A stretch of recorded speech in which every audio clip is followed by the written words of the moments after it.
अद्भुत पक्षी है शू बिल स्टॉक।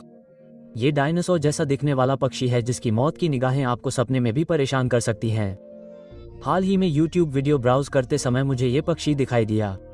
मैंने इसे पहले कभी नहीं देखा था और मैंने खुद से कहा, हे भगवान, यह एक डायनासोर पक्षी है। इस पक्षी को इसका नाम इसकी लकड़ी के आकार की चोंच के कारण मिला है, जो बड़ी मछलियों को पकड़ने के लिए एक अनुकूलन है, लेकिन ये कछुए और युवा मगरमच्छों को खाने के लिए भी जाना जाता है। इसके चेहरे के सामने की ओर लटकी हुई यह अजीब दिखने वाली चोंच विकासवाद का एक क्रूर मजाक लग सकती है, लेकिन यह वास्तव में एक घातक हथियार है और इसे हल्के में नहीं लिया जाना चाहिए। शू बिल अपने शिकार का सिर काट देता है। अपने शिकार के शरीर को अपने मुंह में लेने के बाद यह अपनी चोंच को इतना ही खोलता है कि उसका शिकार अपना सिर बाहर निकाल सके। फिर यह अपनी चाकू की धार वाली चोंच से उसे पकड़ता है और पूरा निगलने से पहले उसका सिर काट देता है। एक रिपोर्टर ने लिखा, मुझे नहीं पता कि इसका नाम शू बेल कैसे पड़ा। ये डेथ पेलिकन या धरती का सबसे डरावना पक्षी है। उद्धरण चिन्ह। शू बेल में बहुत ज्यादा मांस नहीं होता। इस प्रजाति का सबसे बड़ा पक्षी भी 16 पाउंड का होता है, लेकिन फिर भी यह बहुत बड़ा होता है। इनकी लंबाई आमतौर पर 5 फीट और पंख 7 फीट से ज्यादा चौड़े होते हैं। ये जंगल में 35 साल से ज्यादा समय तक जीवित रह सकते हैं।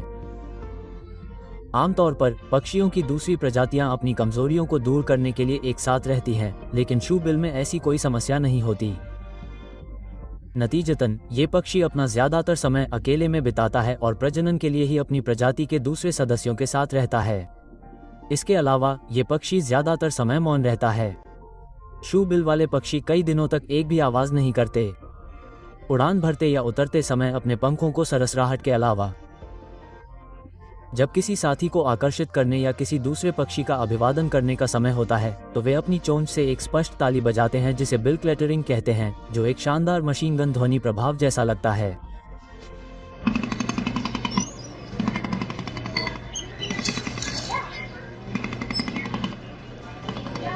लेकिन इस पक्षी के बारे में सबसे अजीब बात यह है कि वे अपने पैरों पर मल त्याग करते हैं। हाँ, आपने मुझे सही सुना, वे अपने पैरों पर मल त्याग करते हैं क्योंकि इससे उन्हें ठंडक मिलती है।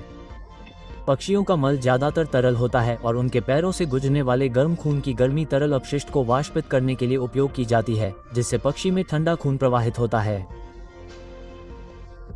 जब आप इसे ठीक से देखते हैं तो ये पहले से ही एक बड़ी मशीन गन की तरह सिर काटने वाली मौत की चोंच के साथ खतरनाक दिखने वाला पक्षी अब अपने पैरों पर मल भी फैला रहा है। मैं ये जानने के लिए उत्सुक हूं कि एक नर में मादा की जूती की चोंच कैसी दिखती है, सबसे तेज मशीन गन ध्वनि प्रभाव या जिसके पैरों पर सबसे अधिक मल हो। दोनों ही मामलों में उम्मीदें कम हैं, है ना?